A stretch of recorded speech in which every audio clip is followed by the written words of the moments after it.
Bonsoir à tous, bonsoir à toutes et bienvenue à cette rencontre avec Fabienne Radi qui nous fait l'honneur et l'amitié de partager cette soirée avec nous. Je vais commencer par vous montrer ceci. Je le tiens juste, à peu près, comme ça. Hein, voilà.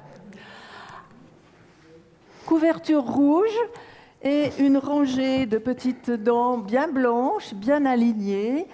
Voilà l'objet livre avec lequel Fabienne Radi a un petit objet mordant, bien sûr, avec toutes ses quenottes, hein, avec lequel Fabienne Radi a décroché un prix suisse de littérature en 2022. Émail Diamant, c'est son nom.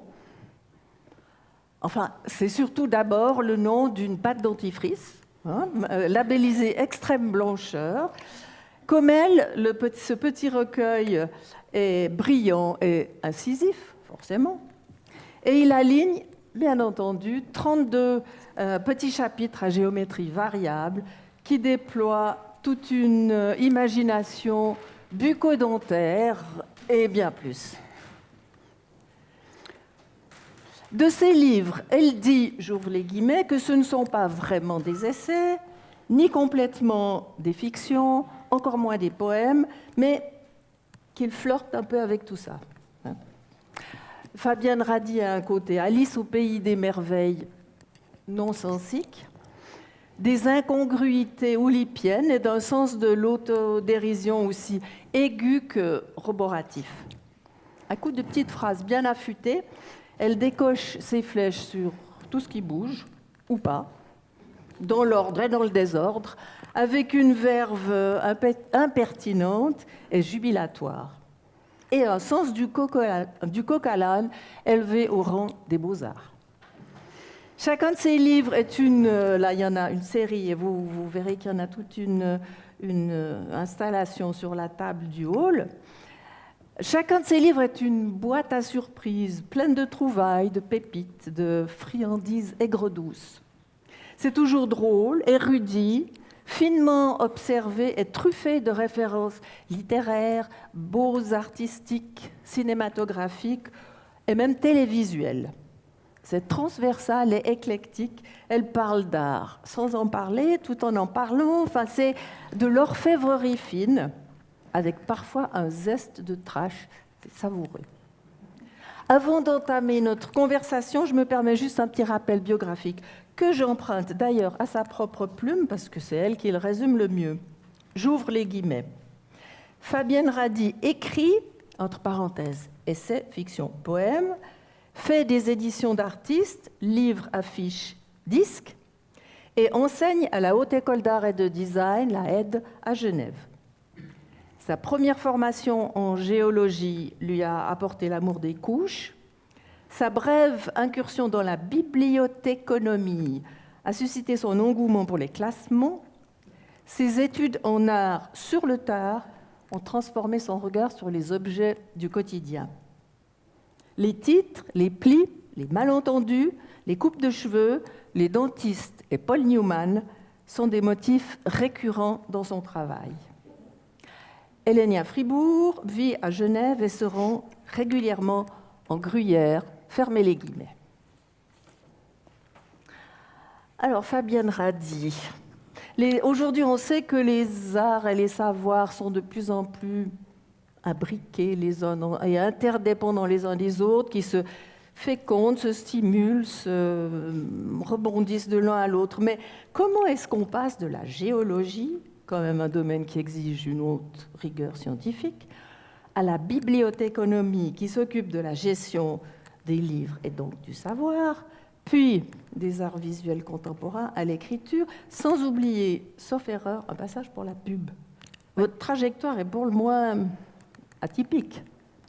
C'est un peu le hasard, en fait. Moi, j'ai fait des études, effectivement, de géologie, j'ai fait beaucoup de paléontologie, de stratigraphie. C'était très intéressant, mais ça mène pas à grand-chose, quoi. À part aujourd'hui, toute la Suisse est cartographiée. Ça m'intéressait pas d'aller travailler sur une plateforme pétrolière. Mais c'était super intéressant. Et finalement, mes études en géologie, c'est peut-être celles qui ont le plus influencé mon rapport à l'écriture, parce que moi, j'écris par couche. C'est rigolo parce que dernièrement j'ai donné cette bio, c'est un peu la bio officielle, il faudrait que je la change d'ailleurs un petit peu, l'amour des couches, et quelqu'un m'a dit mais l'amour des couches ça fait un peu pampers, il faudrait mettre l'amour des strates, puis je dis non, l'amour des couches, en géologie on dit les couches géologiques quoi, mais voilà. Oui, en fait, moi, je travaille beaucoup par strate. Et puis, la géologie, c'est un peu comme faire des lasagnes, quoi. C'est-à-dire qu'on met différentes choses, et puis après, on brasse, et puis on rajoute. Enfin, voilà. Donc, moi, je travaille beaucoup par montage de couches dans mon écriture. Donc, je pense qu'il y a vraiment un lien. La bibliothéconomie, je ne sais pas, j'ai suivi une amie qui faisait ça à Lyon, à Villeurbanne. J'ai trouvé ça très intéressant, mais c'était juste à l'époque où tout devenait informatisé. Donc, à part avoir eu l'occasion de visiter la Bibliothèque nationale, les caves, là où il y a toutes les maps monde et tout, ça m'a pas... Enfin, je me voyais pas être informaticienne. Enfin, c'était en 86.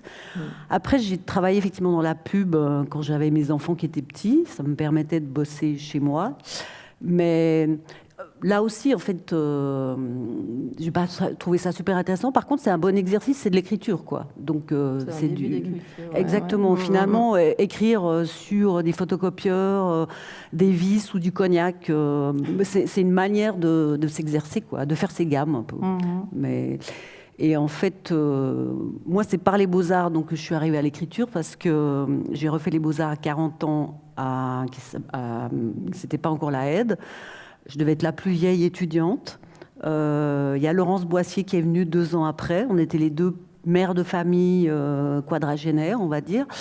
Et en fait, à ce moment-là, il y avait un atelier d'écriture de quelqu'un qui s'appelle Hervé Laurent, qui est le premier qui a fait un atelier d'écriture dans une école d'art en Europe, je crois, au milieu des années 90, si je ne me trompe pas, et qui, en fait, cette idée, c'était de prendre le texte comme un matériau au même titre que de la pâte à modeler, de la peinture, enfin, de travailler le texte comme une matière, quoi. Donc, d'entrer dans l'écriture au-delà de l'histoire littéraire, enfin, ça n'a rien à voir avec l'université, c'est vraiment tester des choses comme un matériau, le texte comme un matériau. Alors, il y en a qui parlent d'écriture plasticienne. Ça se définit comme ça ? Ce côté trituration du langage disons que, par exemple, toute l'écriture par emprunt, par appropriation et tout, c'est des gestes qui sont très courants chez les plasticiens. Je veux dire, d'aller servir dans la pop culture, de déplacer les choses. C'est vraiment quelque chose qui est commun, on va dire, dans les arts plastiques. Et puis, dans la littérature, oui, évidemment, il y a eu des précurseurs, enfin, je veux dire, les Oulipiens, enfin, cette idée de travailler par protocole, de s'inventer des contraintes, de travailler sur des motifs comme la liste et tout. Oui, ça existe déjà depuis longtemps. Et d'ailleurs, Perec, c'est peut-être l'écrivain qui est le plus cité dans les arts plastiques, on va dire. Donc oui, moi, ce qui m'intéresse, c'est les gens qui sont... l'Oulipo, l'esprit oulipien, j'aimerais bien peut-être que vous en parliez un petit peu. Qu'est-ce que c'est ? Pourquoi cette idée de contraintes, lesquelles vous imposez-vous à vous-même ? Le premier, c'est bien que j'ai pris en fait le premier livre où j'ai vraiment utilisé cette idée de contrainte. C'était un livre qui s'appelle Sans titre, sans titre. Donc sans le chiffre, sans titre. Et en fait, c'était une commande du Fonds cantonal d'art contemporain de Genève qui a fait un concours pour pouvoir on va dire, mettre en valeur sa collection. Ils ont à peu près 3500 œuvres. Et qu'il y ait d'autres types que les notices d'histoire de l'art sur ces œuvres. Et moi, je leur ai proposé en fait qu'ils me donnent le catalogue de tous les titres de leurs œuvres, mais en enlevant les noms des artistes. Je ne voulais pas savoir si c'était de la photo, de la peinture, une installation. Enfin, j'avais que les titres. Donc j'ai reçu une liste avec 3500 titres. Et je me suis déjà rendu compte que le tiers des œuvres s'appelait sans titre. Donc je les ai toutes enlevées. Et après, il m'en restait à peu près, moins de 2000. Et sur ces 2000, j'ai sélectionné 100 titres qui me paraissaient intéressants. Je ne savais absolument pas de quoi il s'agit. Je peux vous en lire quelques-uns. Il y en a vraiment que j'ai choisi parce que je trouvais qu'ils étaient très intrigants, comme Suffocation numéro 9, Femme brisée ou futur lointain, Antoine pudiquement drapé cherche Sainte Barbara, Construit dans la nuit, Slip, Quintessence fluorée, enfin voilà. Donc j'ai sélectionné 100 titres et puis après je me suis dit pour chacun de ces titres je vais écrire ça. Je me suis dit je vais faire ça l'été, j'ai un peu débordé. Je vais en faire à peu près un par jour. Bon, j'ai vite été effectivement débordée, mais l'idée c'était que je pouvais faire de 1 mot à 5 pages, quoi. Donc c'était vraiment une espèce de marathon comme ça. Et puis les titres que j'ai choisis, je sais pas, Slip ou Quintessence fluorée, que j'aimais bien comme titre, mais après je me suis dit mais j'écris quoi là-dessus? Donc il y en a.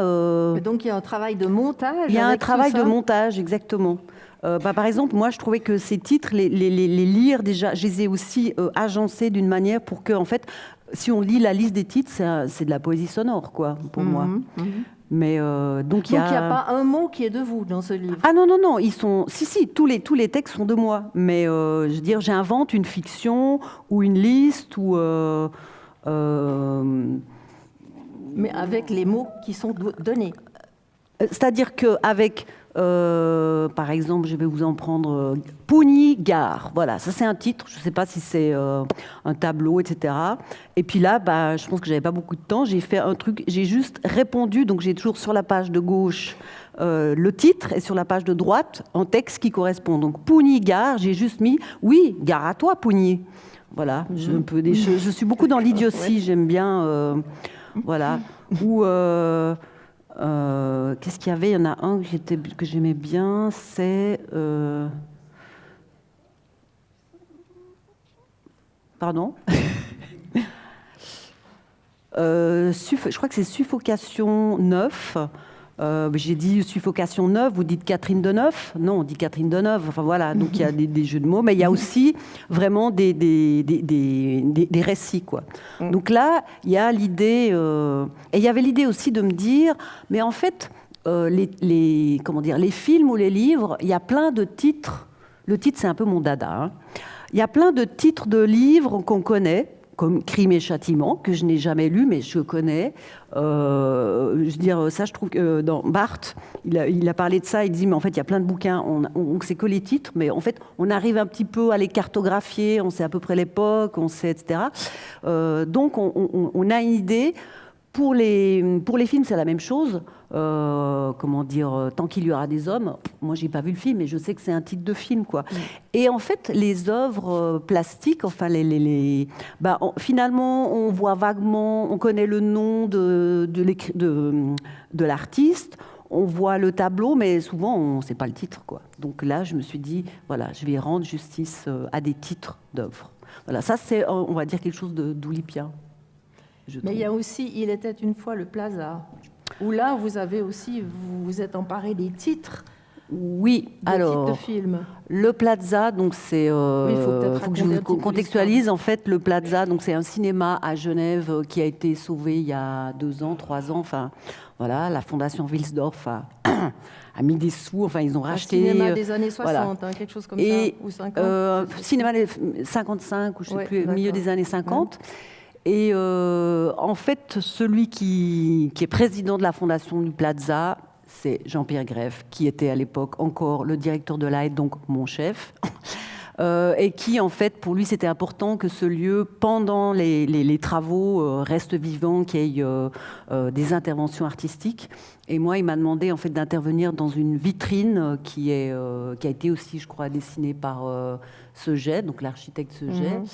Et puis, je vais vous montrer, ça s'appelle Le Plaza. Voilà. Donc là, je faisais des séries d'affiches.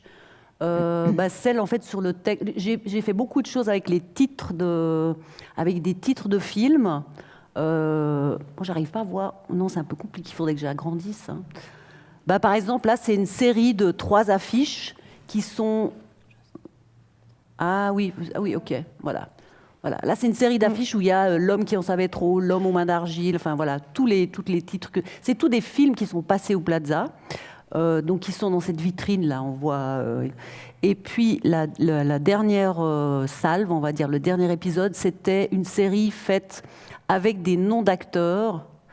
Et voilà, celui-là, vous avez Rob R. De Niro, Al Pacino et John Travolta.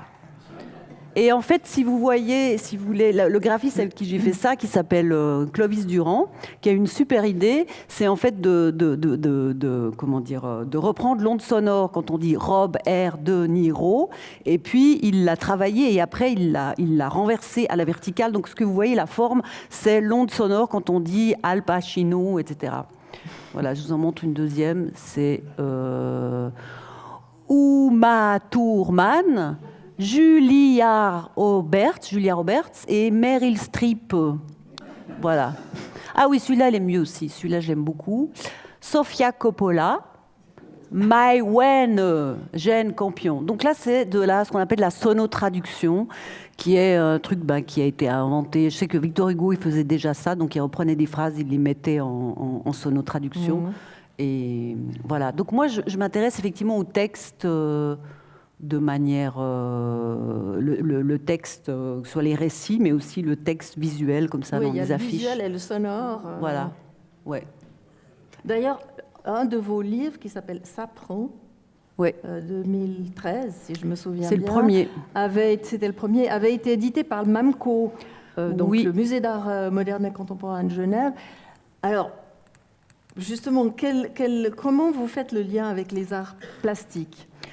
En fait, moi, j'ai commencé par écrire des textes sur mes petits camarades qui étaient au Beaux-Arts avec moi, donc sur des gens que peut-être vous connaissez, qui viennent de recevoir le prix aussi littéraire suisse 2024. C'est Jérémy Gindre. Mmh. C'est la première personne sur qui j'ai écrit sur son travail, enfin sur ses dessins, mais j'écrivais pas. Je suis pas historienne de l'art. Moi, j'écrivais des fictions à partir de lui. Il y avait souvent à l'époque, c'était des temps, du camping, des trucs de but à gaz. Donc j'inventais. C'était pas les aventures de Martine, c'était les aventures de Jérémy Gindre. J'écrivais des fictions sur les travaux de mes petits camarades de l'école.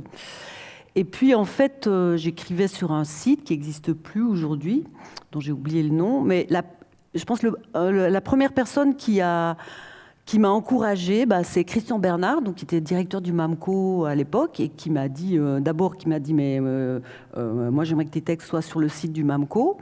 Et puis, qui à un moment donné dit maintenant il faut faire un bouquin, quoi. Donc, je pense que après j'ai eu un peu l'étiquette art contemporain sur la tête, quoi. Je pense que quand même dans le texte, il y a quand même le milieu littéraire classique et puis comment dire, c'est une autre famille un peu. Et c'est vraiment lui qui m'a. Pourquoi c'est une autre famille? C'est une autre manière d'aborder le texte, quoi. Justement, comme je disais, effectivement plus plastique, plus. Moi, je dirais peut-être plus décomplexé. C'est-à-dire qu'on n'est pas en train de regarder toute l'histoire de la littérature et tout. On est plutôt en train de voir comment ils font les outils des plasticiens ou les outils moi, les outils aussi de la géologie ou je sais pas. Donc, d'aller servir et puis après, tester des choses, quoi. Donc, on est peut-être moins... Moi, je vois, parce que j'enseigne aussi, je fais des ateliers d'écriture à la HED et aussi au Collège des Humanités à l'EPFL. Je pense que les gens qui ont, une connaissance de l'histoire de la littérature et tout, on est un peu écrasés, quoi, parce que on se dit oulala, mais il y a un côté. Je vois par exemple là le cours là que j'ai eu cet après-midi avec les étudiants de l'EPFL, donc il y a des gens qui sont dans l'informatique, je trouve que c'est les gens qui n'ont jamais écrit, qui lisent pas, ou qui sont totalement décomplexés, où en fait on leur donne une consigne et ça donne souvent des choses assez incroyables. Après, c'est encore du boulot. Qu'est-ce que vous leur apprenez à ces gens-là, à bien écrire? Alors, écoutez, la question du bien écrire, c'est une question intéressante parce que ça ne veut rien dire pour moi. Je pense toujours aux peintres. Si vous allez dire à un peintre, vous regardez un de ses tableaux, vous dites « Ah ouais, c'est bien peint ». Je pense que, je ne sais pas s'il y a des peintres ici, en général, ils ne vont pas être très contents qu'on lui dise « Ah oui, c'est bien peint ». C'est vraiment que, c'est comme de dire « Ah oui, c'est intéressant ». Ça veut dire qu'on n'a rien d'autre à dire. De dire « C'est bien écrit », ça veut dire quoi? C'est, je ne sais pas, enfin, pour moi, c'est pas une question de bien, pas bien, c'est une question comment dire, d'essayer de combiner des choses, quoi. Donc, bien écrit, c'est quoi? Il n'y a pas de faute d'orthographe, ni de faute de syntaxe, ou je ne sais pas. Et souvent, par exemple, moi, je remarque aussi que les étudiants qui ne sont pas de langue maternelle française, bah, ça donne des choses intéressantes aussi, parce qu'ils ont un rapport au vocabulaire très différent aussi. Et puis, ouais, je trouve que c'est ça très intéressant. Pour petite parenthèse, parce que vous avez quand même parfois échappé aux mots, si on peut dire, avec des objets improbables et drôlatiques. Je pense par exemple à votre niche de chien à bascule. Ouais. Ou aux pistolets et aux hachoirs à viande pour lesquels vous avez tricoté main des petits étuis rose bonbon et vert pomme. Ouais, c'est très très vieux ça. C'était. Ouais. Ou bien alors cette plaque gravée ou sous le nom d'avocat ou de médecin, tout ce qu'il y a comme il faut, vous aviez, vous, ajouté la liste des commissions. Fait graver la liste des commissions. Oui, c'est aussi des objets. Voilà, c'est ça, non? Oui, effectivement, j'avais mis, mais là, elle est restée juste 1 heure. Hein, elle est collée avec, en fait, sous la fiduciaire compte à fisc et tout, il y avait pelle à tige, jus d'orange et tout. C'était ma liste de commissions. Ouais. Donc là, effectivement, il y a du texte. Et autrement, là, il y a du texte aussi, mais c'est la super carte Marguerite Duras. Voilà, c'est aussi du texte. Mais autrement, non, ça ne vient pas tellement de texte. Mais ça, c'est vraiment... En fait, c'était aussi des stratégies, parce que moi, je ne sais pas du tout peindre, je ne sais pas dessiner. Vous arrivez dans une école d'art, moi, il fallait que je fasse des choses conceptuelles, quoi. Donc, voilà, tailler des paillassons en forme de Suisse, ça allait. Mais je ne sais pas du tout... je ne saurais pas faire grand-chose de mes mains, quoi. Donc... Voilà. Mais maintenant, je fais maintenant je suis quand même plus concentrée. Ou alors sur les affiches, c'est un truc. Alors, moi, j'aime beaucoup les éditions d'artistes. Ouais. Ouais. Parlons de vos affiches. Je crois que vous avez des images aussi à nous montrer. Ouais. Ah ben, il y en a une que j'ai pris là, d'ailleurs que j'ai pris que je vais offrir au cercle. Je sais pas si vous acceptez les. Oh, bah, oui. Voilà. Oui, j'aime beaucoup faire ce qu'on appelle des éditions d'artistes ou des livres d'artistes. Donc, les livres d'artistes, ça n'a rien à voir avec des livres d'art. Oui, des livres... expliquez-nous ce que c'est qu'un livre d'artiste, parce que vous en avez fait toute une série. Alors, un livre d'artiste, c'est un livre qui est conçu entièrement par l'artiste, autant le contenu, le contenant, enfin, je veux dire, la forme. Bah là, c'est déjà un livre d'artiste, parce que là, j'ai évidemment travaillé avec un graphiste qui s'appelle Isette Chechivari, qui est une maison de livres d'artistes qui s'appelle Boa Books.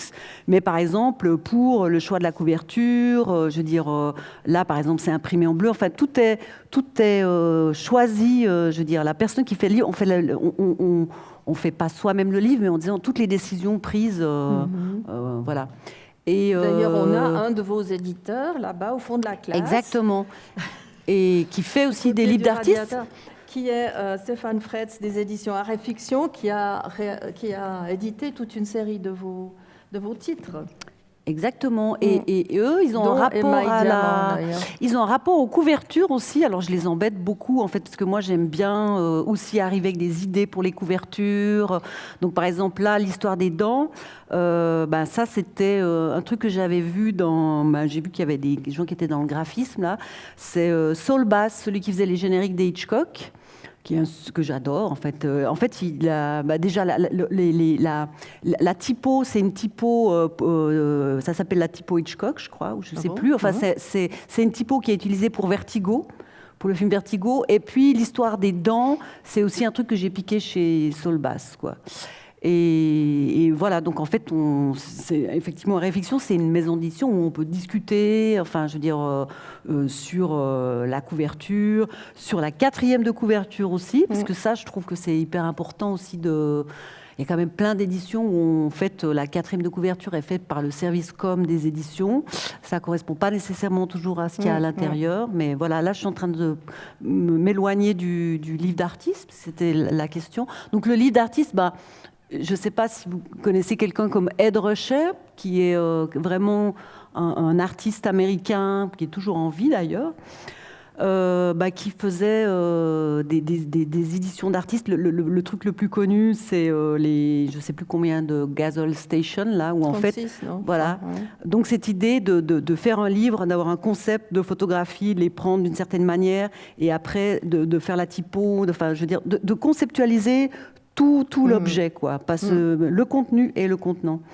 Et les éditions d'artistes, ça peut être des livres, mais ça peut être des affiches, ça peut être, là j'ai fait un disque avec Vincent Colère, qui est un artiste genevois, pas l'humoriste, lausannois, pardon. Voilà. Il enseigne à Genève, mais il est ouais. lausannois. Et puis là, je vous avais pris, alors j'espère que je ne vais pas m'en mêler. Oui, par exemple, ça c'est une affiche, au départ, ça avait été un affichage à Rennes. Là, en fait, ce sont que des gens qui ont un nom, ça s'appelle Alain Parfait. Donc c'est que des gens qui ont un nom qui peuvent se dire à l'imparfait.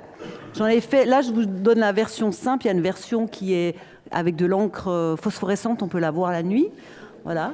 Et ça avait été fait, Et puis ça, c'était la aide qui m'avait demandé, c'est une commande, en fait c'est une espèce de poésie concrète, je ne sais pas. Donc c'est un tricot, pour ceux qui ne l'ont pas vu.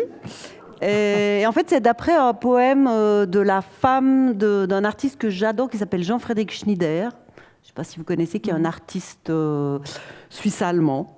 Un peu un artiste d'artiste, on dira. Et sa femme, qui fait d'ailleurs tous ses catalogues, elle a écrit un poème. En fait, moi, j'ai changé les verbes. J'ai mis tricoter, dessiner, écrire. Et puis voilà. Donc, moi, j'aime bien faire ce genre de choses. Après, je me retrouve avec plein d'affiches à la cave. Donc, c'est pour ça que j'en prends quelques-unes quand je viens.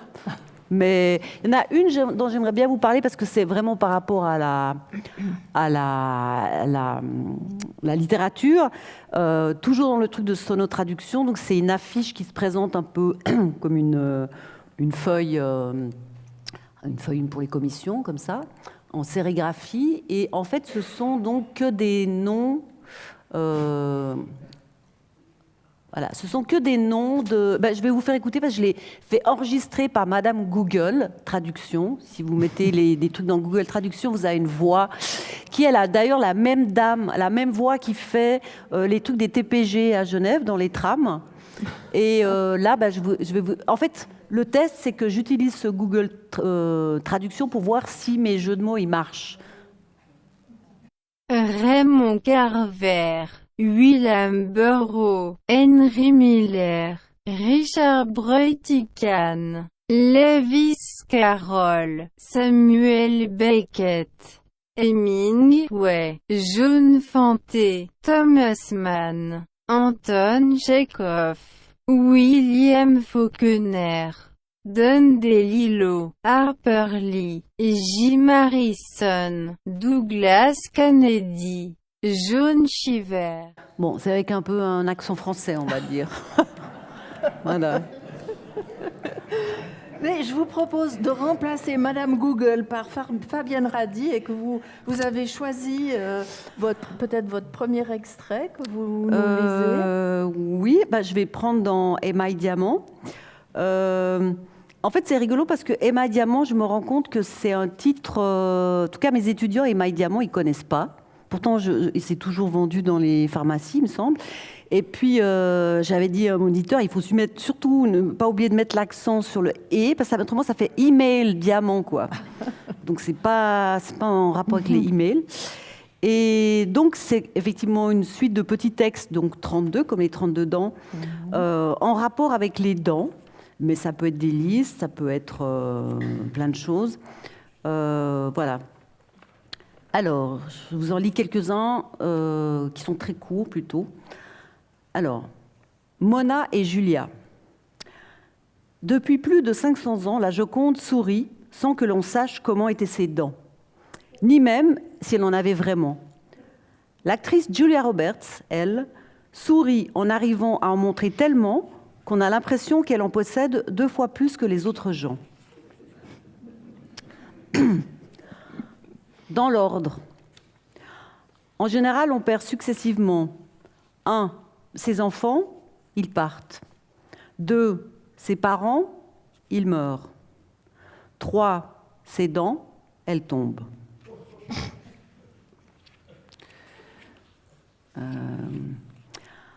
Robe de chambre.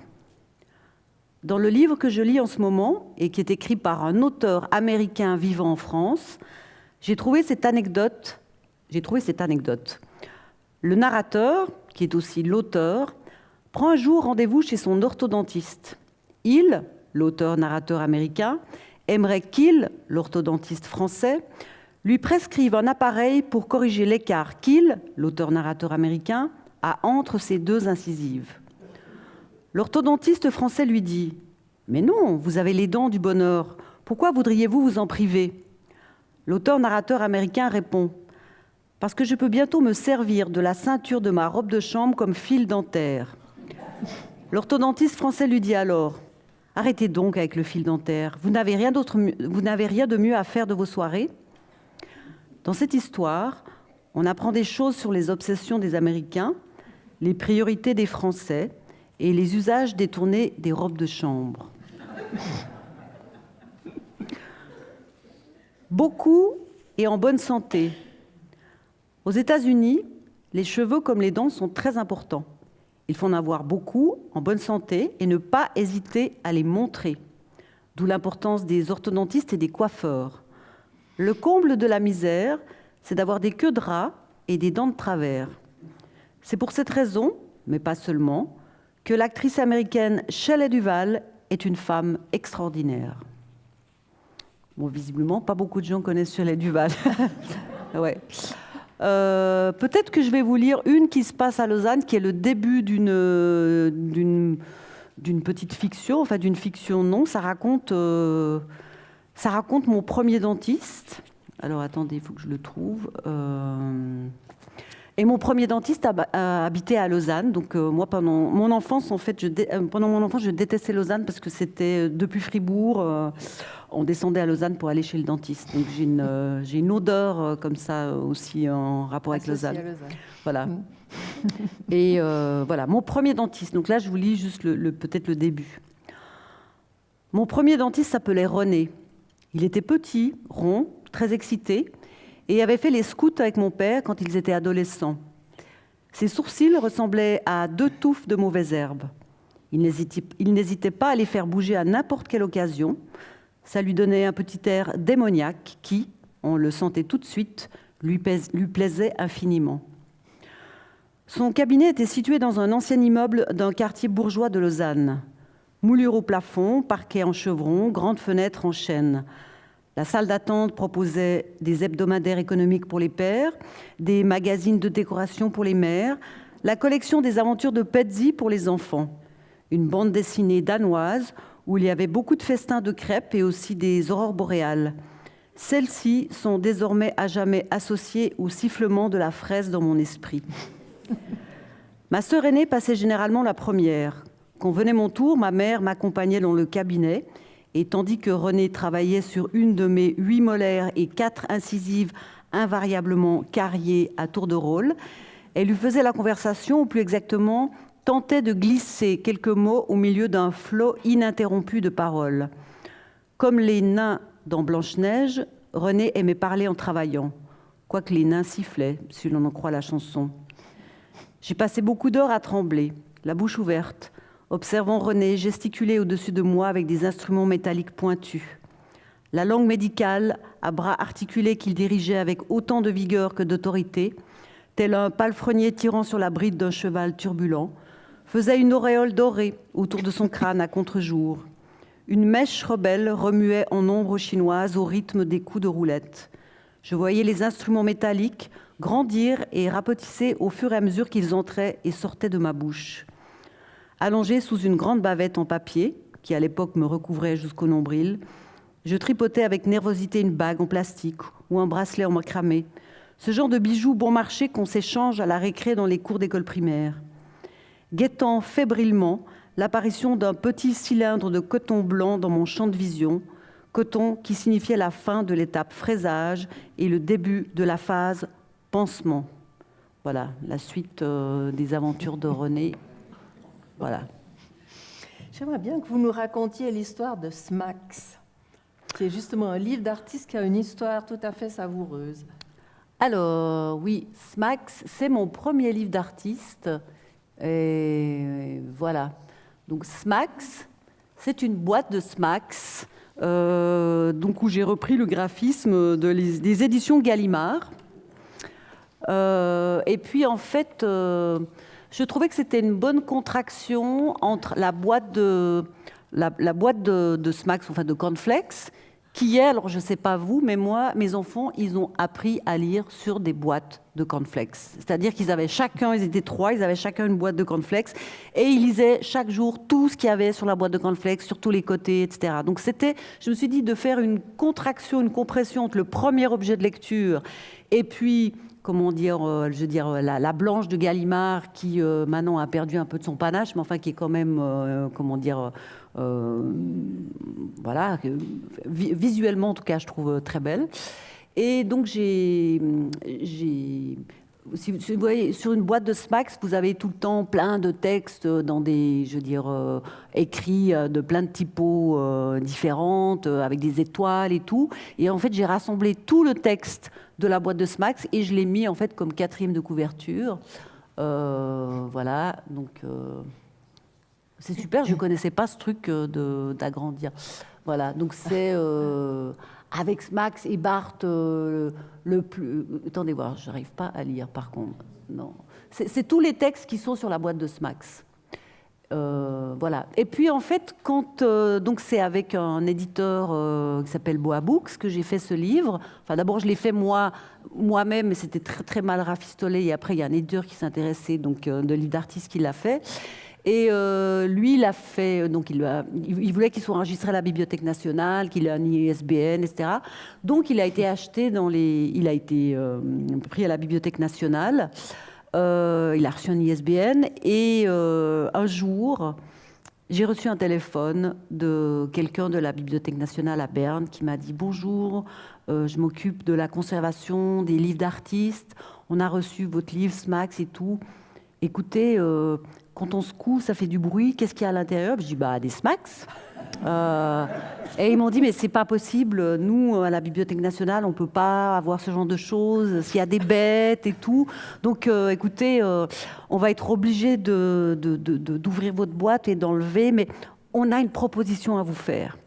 On va remplacer ces Smax, qui en général sont donc dans des plastiques. Moi, j'ai l'impression que ça a duré des années, là, ces plastiques sous vide. On va enlever ça, on ne peut pas les garder, mais on a différents types de chips en Sagex. Donc, on va vous proposer, en fonction du bruit, donc je vais vous rappeler peut-être dans quelques mois, et on va faire un test. Je vais vous secouer la boîte au téléphone et vous allez me dire si vous êtes OK pour le bruit. Parce que pour moi, l'idée, c'était vraiment qu'il y ait le bruit, même si au bout d'un moment, vous savez, les Smax, ça fait ça s'agglomère. Voilà. Ils m'ont jamais rappelé. Je me suis même demandé à un moment donné, mais c'est un gag, je ne sais pas, mais je ne crois pas. Et je trouvais ça génial qu'il y ait un type à la Bibliothèque nationale qui s'occupe de vérifier que les livres soient OK, enfin, je veux dire, et qui me disent, qui me propose ça. Voilà. Un livre sonore. Ouais. Il y a aussi en général, vos livres s'attachent au quotidien et on peut tous peu ou prou s'y reconnaître, mais il y en a un, sauf erreur, qui est plus autobiographique que les autres et qui tient presque d'une forme de confession. Ah Est-ce oui? que vous pouvez nous raconter la fable des 3 petits cochons d'Inde, version Fabienne Radi? Oui. Oui, ça c'est dans Notre besoin de culotte est impossible à rassasier, ouais. Le titre, c'est Notre besoin de culotte est impossible à rassasier. Donc, je pense que ça dit quelque chose. Si vous mettez consolation à la place de culotte, voilà, vous aurez le titre original qui a été détourné. C'est une idée de mon éditeur qui m'a dit « Ah, mais c'est un bon titre, ça va marcher, Notre besoin de culotte », et qui est le titre d'un des textes. Mais oui, en fait... oui, j'ai une histoire avec des cochons d'Inde, comme je pense beaucoup de parents, où à un moment donné, mes enfants voulaient des cochons d'Inde. On en a reçu 2. Et puis, c'était quelques semaines avant les vacances. Puis après, on était emmerdés. Qu'est-ce qu'on fait avec des cochons d'Inde? C'est le début juillet et tout. Mes enfants, la première semaine, ils s'en occupaient tous les jours et tout. Puis après, plus rien. Alors que j'avais dit, en tout cas, moi, je ne me charge pas de changer les cages, etc. Et donc, j'ai essayé de voir si je pouvais les amener dans une animalerie, enfin, je veux dire, pour les vacances. Enfin, à un moment donné, on se dit, c'est complètement dingue pour des cochons d'Inde. Et ça marchait pas. Les gens, les voisins, ils les voulaient pas. Ils n'étaient pas là non plus. Donc, j'ai décidé que je les ai amenés dans leur cage. J'ai été acheter des carottes fraîches, de la salade et tout. Je les ai amenés à Vendeuvre, dans un grand pré. Je les ai posés. Je leur ai donné un super bon repas. Et je suis partie en me disant, voilà, je pense qu'ils vont être mangés par renard, mais je me disais peut-être que c'est mieux que d'être dans une animalerie et tout. Et après, il fallait raconter à mes enfants que je leur ai dit, non, en fait, je les ai donnés à une famille à Mérin qui voulait des cochons. J'ai dû inventer un truc. Et en fait, là, c'était une lettre d'aveu à mes enfants quand ils étaient plus de 20 ans pour leur dire, voilà, en fait, les cochons d'Inde, ils ont fini comme ça. Voilà. Vous avez aussi écrit une autobiographie d'une dénommée Nina Childress. Oui. C'est un nom d'emprunt, c'est votre double? Alors, Nina Childress, c'est très bien, je n'avais pas pensé à ça, mais vous avez un des plus beaux tableaux dans votre musée, là, à côté de la gare, de Nina Childress, qui est le portrait de Patrick Juvet. Alors, je vais vous le montrer parce que je pense qu'il faut vraiment que vous ayez voir ça. Mais ce qui est dommage, alors, comment je fais pour échapper à... Alors, il faut que vous veniez m'aider parce que je n'arrive pas à sortir de mon site, là. Ah, voilà. Non, il faut que je revienne. Alors, si je mets Nina Childress... Attendez, pourquoi je ne peux plus aller sur... Ah non, je ne peux pas aller sur... Alors, attendez, je vais aller sur Safari, parce que... il faut... Ah ouais. Réactiver quoi? Ah, donc, cercle littéraire, ça tourne? Ah, voilà. Ok, alors, maintenant... Google, voilà. Si je mets Nina Childress, parce qu'il faut vraiment que vous ayez voir, vous avez de la chance d'avoir ce tableau, hein. Moi je suis très jalouse. C'est Patrick Juvet. C'était bien que le canton de Vaud achète un portrait de Patrick Juvet, hein. Voilà, c'est l'image. Ah bon, ça c'est l'affiche, mais j'aimerais bien la voir. Ouais, mais en fait, oui. Voilà. Voilà. Oui. Là, c'est l'affiche, mais voilà. Et ça s'appelait Si le poil cheveux. C'est à la chaux de fond. C'est à la chaux de fond. Ouais. Et c'est un tableau phosphorescent. Donc en fait, au musée, on ne peut pas le voir phosphorescent. Mais ça veut dire que vous éteignez, vous avez tous les cheveux et les poils du dos. Ah là, on ne le voit pas jusqu'au fond. Les poils du dos de Patrick Juvet qui se voient la nuit. Voilà. Donc, Nina Childress, c'est quelqu'un que j'ai rencontré au MAMCO. On est les deux assez redevables à quelqu'un comme Christian Bernard qui, moi, m'a dit, mais vas-y, écris et tout. Et Nina Childress, en fait, jusqu'au début des années 2000, c'est quelqu'un qui est de ma génération. Ça marchait pas tellement, la peinture, pour elle. Mais elle a continué. Et en fait, à partir du moment où elle a fait une exposition solo au MAMCO, ça a décollé, comme quoi il faut toujours aller faire une exposition ailleurs. Enfin, tout d'un coup, elle est rentrée à Paris. Mais là, il y a l'année passée ou il y a 2 ans, à la Chaux de Fonds. Ouais. Et c'est quelqu'un qui, en fait, quand elle est venue présenter son travail à Genève, moi, j'y connais rien en peinture, hein. Mais j'ai trouvé que sa peinture était... Enfin, c'est la première fois où j'étais là, waouh. Et en fait, elle peut faire autant des good painting que des bad painting. Elle fait souvent 2 fois les mêmes tableaux. Donc, elle peut vous faire un truc, je veux dire, hyper réaliste, ou des flous, Richter, comme elle pouvait vous faire des croûtes, quoi. Donc, elle est aussi dans un travail conceptuel par rapport à la peinture. Et j'étais lui parler, je dis ah, mais vraiment, je trouve que c'est super ce que vous faites et tout. Et puis voilà, si un jour vous avez vous avez besoin de quelqu'un pour écrire des textes, ben voilà, je n'avais pas de carte de visite, enfin voilà mon numéro. Et 3 mois après, elle m'a dit ah oui, je fais un catalogue. Bah oui, ça m'intéresse. Vous pouvez faire des textes. Et puis j'ai pas d'argent. Bah, vous viendrez chercher un tableau. Ah bah, je vais vous dire que j'ai fait une bonne affaire, hein, parce que maintenant je pense que ça a bien monté. Et quand elle a fait son catalogue, donc qui s'appelle 1050 tableaux, qui est, on va le montrer peut-être où je suis là. Je sais plus. Ah bah bon, on va passer par. Ouais. Elle a fait un catalogue raisonné de ces 1050 peintures. Là, elle doit être à 1500 bientôt. Et voilà. En fait, c'est un livre qui est phosphorescent. C'est très pratique la nuit, on le voit tout de suite. Et puis, en fait, elle m'a dit, j'aimerais un catalogue raisonné, mais aucun texte, et tu vas écrire ma vie. Donc, en fait, moi, j'ai écrit sa vie qui s'appelle Une autobiographie de Nina Childress. Donc, vous la voyez, elle était punk, hein, c'était une chanteuse d'un groupe punk dans les années 80. Où là, elle tient, je vais peut-être essayer de l'agrandir. Voilà, vous voyez, elle tient une espèce de choucroute là, au bon endroit. Et pourquoi une autobiographie de Nina Childress, alors que en fait, c'est pas elle qui l'a écrit, mais c'est moi. Je cherchais un titre, puis je me suis souvenue du fameux titre de Gertrude Stein, qui a écrit une autobiographie de Alistoclas, qui était sa compagne. Alors elle, ce que je trouvais rigolo chez Gertrude Stein, donc ceux qui connaissent l'histoire, c'est que, en fait, elle parle d'elle, mais en racontant la vie de Gertrude Stein, d'Alistoclas. Donc elle dit, Alistoclas est né ici, etc. Alistoclas a rencontré 3 génies dans sa vie. Le premier, c'est Gertrude Stein. Donc, je trouvais que c'était assez marrant. Donc, et puis, pour moi, autobiographie 2, c'est vraiment... Et Gertrude Stein, c'est aussi quelqu'un qui, dans la littérature, travaille plastiquement la langue aussi.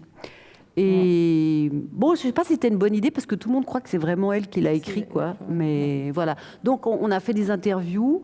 Et après, j'ai fait des tout petites histoires comme ça. Donc, on peut entrer dans le livre à n'importe quel moment. En fait, c'est plein de petites histoires.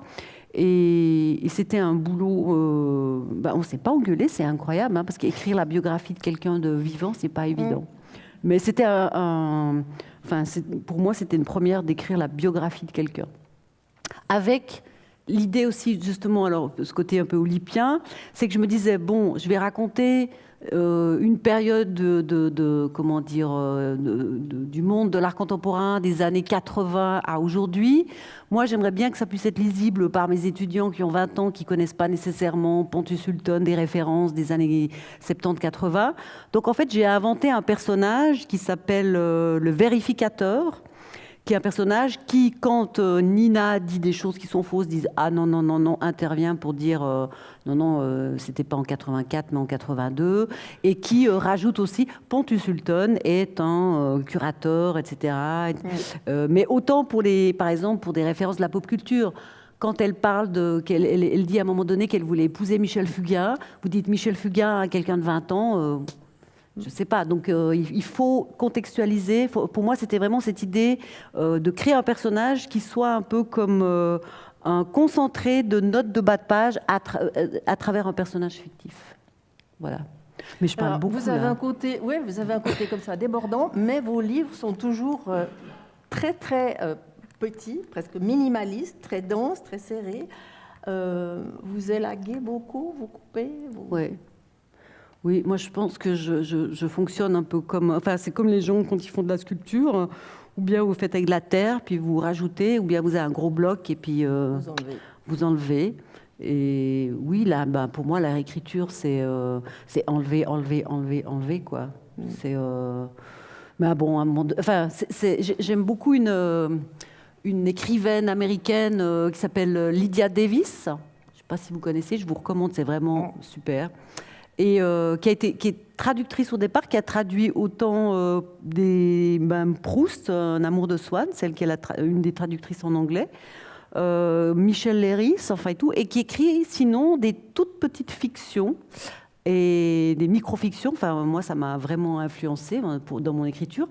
Et elle dit en fait que ses éditeurs sont pas contents du tout parce qu'elle prend beaucoup de temps pour faire des tout petits textes, parce qu'elle prend beaucoup de temps pour enlever. Enfin, c'est le principe du haïku un peu, quoi.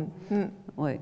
Vous m'avez aussi dit, j'aime que mes livres soient légers, mais avec sérieux, avec une certaine gravité. Ouais, j'aime bien l'expression, je ne sais pas d'où ça vient, superficielle par profondeur. J'ai trouvé que c'était une bonne... voilà. Je pense qu'on peut faire des choses légères, mais il faut les faire avec sérieux pour que... D'où le 2e degré, ça aide? Oui, le 2e degré. Après, le 2e degré, l'ironie, oui, bien sûr qu'il y en a, mais moi, je me méfie aussi. J'ai écrit un texte justement sur la mort du 2e degré, parce que je pense que c'est en train de mourir, mais... ouais. Oui, je trouve que plus on fait des choses, des sujets, les aborder avec légèreté, ça demande beaucoup de sérieux, quoi. Vous avez envie de nous faire encore une petite lecture pour finir? Oui, je peux vous faire... J'avais hésité parce qu'il y en a une sur... comment dire il y en a une sur mes études en géologie, parce que je pense que je ne vais pas vous la lire, mais j'ai eu un prof de géologie, j'estime toujours que c'est lui qui m'a amené aux arts plastiques. Un prof de géologie, en fait, de stratigraphie plus précisément, qui nous a expliqué un jour la formation des Alpes avec des couvertures militaires. En fait, il est arrivé, il a mis je ne sais pas combien de piles de couvertures militaires sur une table, et après, il les a plissées. Et après, il avait un ciseau, il coupait dedans, il disait « Et voilà, ici, il y a la faille, machin truc, etc. » Et après, un chevauchement périalpin et tout. Donc, en fait, je me suis dit « Mais c'est une performance, quoi. » Donc, je pense que en fait, dans l'histoire, j'ai contracté deux profs, mais c'était vraiment, pour moi, une espèce de vision... ouais, qui a initié peut-être mon intérêt pour les arts plastiques. Mais là, je vais vous lire... Notre besoin de culotte est impossible à rassasier, donc qui est pour ceux qui ne connaissent pas, le titre de Stig Dagerman, Notre besoin de consolation est impossible à rassasier, qui est un peu le livre qu'on offre quand on a 20 ans, c'est très romantique comme ça. Alors, et ça c'est un texte que j'ai écrit, je vais peut-être vous montrer avec quel tableau de Nina Childress il va, parce qu'il a été écrit, c'est un autoportrait avec un slip sur la tête, et s'appelle Slip, Slip. Où est-il? Dans Images, alors. Voilà, c'est celui-là. Voilà, donc elle en a fait une série. Accepter et fermer. Où est-il? Voilà, c'est celui-là. Voilà.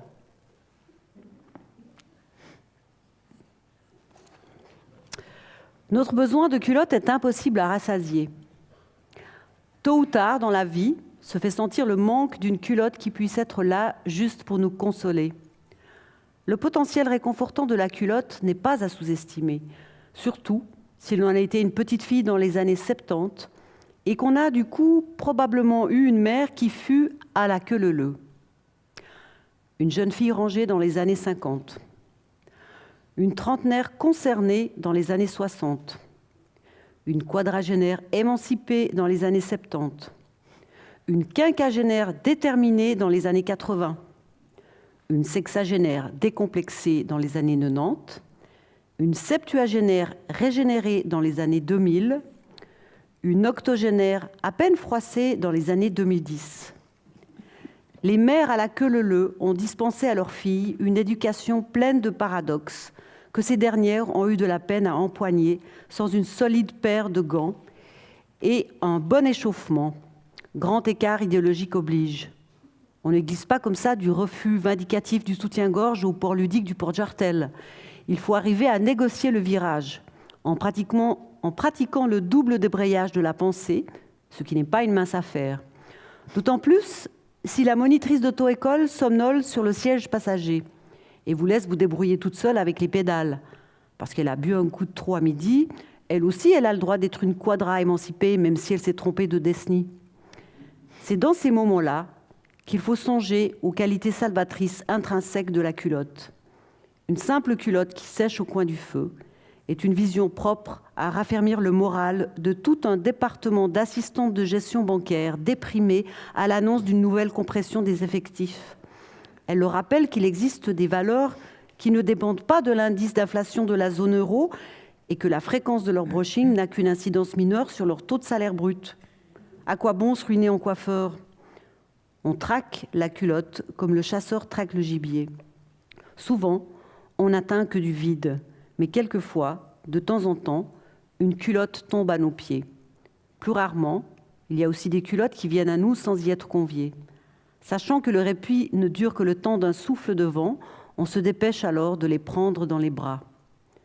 Qu'importe l'élastane fatigué et le liseré avachi, il nous faut des montagnes de culottes venues du fond des âges pour contenir notre mélancolie et nous arracher au désespoir. Nous avons soif de culottes qui illuminent la vie. Voilà. Et en fait, la dernière partie, donc après toutes les quadragénaires et tout, donc on traque la culotte comme le chasseur traque le gibier.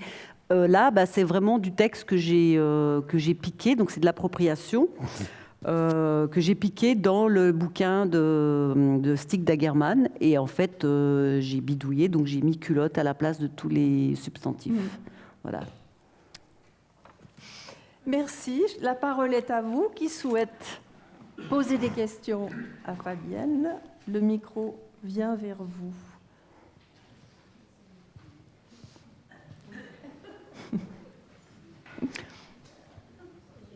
Si vous permettez, j'aimerais poser la question à l'éditeur. Quel est le rôle de l'éditeur avec une autrice comme elle ? Merci pour la question. C'est pas particulièrement différent quand même. Il y a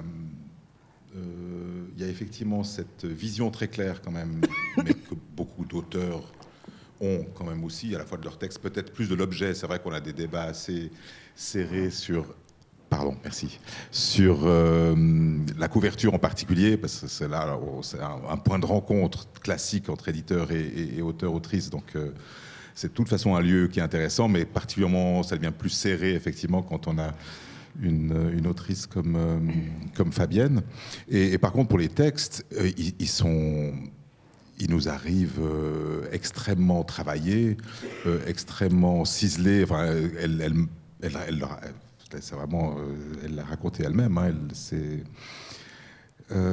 et donc là, c'est plutôt éventuellement, voilà, on sent un texte plutôt avant l'autre ou des petites choses comme ça, mais sinon, on coule le texte et ça roule. Et le prochain, tu auras du boulot. J'ai vu qu'il était arrivé aujourd'hui même. Oui. Ouais. Comment ? Parce que, je ne sais pas, les précédents, c'était des textes qui étaient, sur plusieurs années. Là, c'était un peu, j'ai fait ça depuis l'année passée, donc j'ai pas assez de distance. C'est une question de distance, quoi. Je pense que j'ai pas là les premiers livres que j'ai fait avec Réfiction, c'était effectivement des textes qui avaient été publiés sur le site du MAMCO au départ, quoi, et après qui sont... Mais... Donc là, c'est surtout l'écriture de montage, quoi. C'est-à-dire lequel je mets devant. Comment je fais de la sauce aussi, comme les lasagnes, quoi. Il faut se dire, ok, il faut qu'il y ait quelque chose qui fasse le fil rouge. Alors les dents, oui, mais là, il faudra que je trouve la sauce.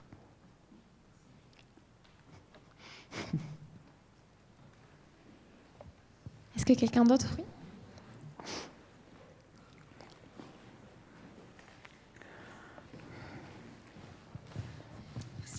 Je voulais d'abord vous remercier parce que c'était extrêmement vivifiant de vous écouter. Et ensuite, poser une question. Votre livre qui s'appelle Sans titre. Sans titre, sans titre. Voilà. Vous avez demandé à ne pas connaître les œuvres Oui. et à écrire seulement sur les titres. Alors bon, il y a eu tous les 100 titres. Je ne sais pas pourquoi les artistes écrivent toujours 100 titres. Ça me dépasse un peu, mais enfin, c'est une autre question. Je voulais savoir si vous avez été ensuite confronté aux œuvres une fois que vous aviez écrit vos textes. Oui, alors de temps en temps, quand je vais au musée d'art et d'histoire, principalement, ou même au MAMCO aussi, puisque le Fonds cantonal, le FCAC, prête des œuvres à différentes institutions. Oui. Tout d'un coup, je dis ah, quintessence fluorescente, c'est ça. Je ne savais pas du tout si c'était de quelle époque c'était. Voilà. Donc c'est par hasard que vous les retrouvez, mais dans votre ouvrage, les deux n'ont pas été mis ensemble. Alors, dans l'ouvrage, à la fin, à la fin, vous avez toutes les, comment dire, tous les titres avec le nom, je ne sais pas moi, 86, Fabrice Gigi, 65, drapeau en coton, vous avez tout. Mais moi, je ne les ai pas regardés. Oui, j'ai vraiment demandé à ce que je ne sois pas influencée. Oui. Et tout d'un coup, il y avait aussi des œuvres d'amis. Je disais, ah ouais, c'est ça le titre, je ne savais pas. Donc, ouais. Merci. D'autres questions?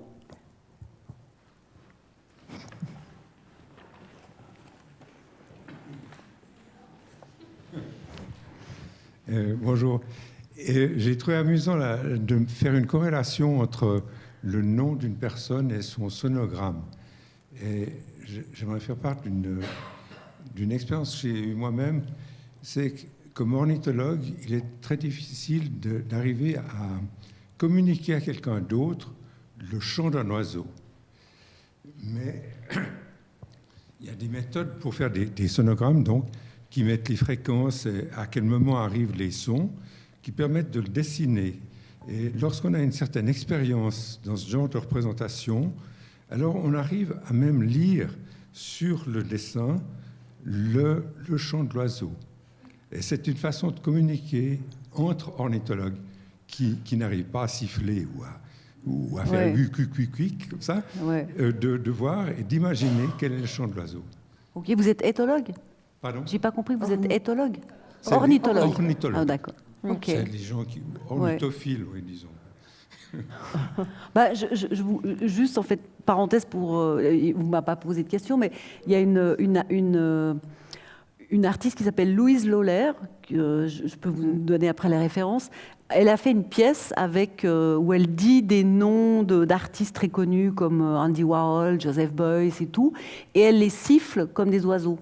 Donc en fait, c'est une pièce sonore avec des sifflements d'oiseaux. Je vous le montrerai après. Je trouve que c'est une super pièce. Elle dit Boys, Boys, Boys. Enfin, on doit attendre plusieurs fois pour. Ouais. Encore une dernière? Non? Alors, je vous propose de passer dans la... Merci. Bravo. Bon. Merci.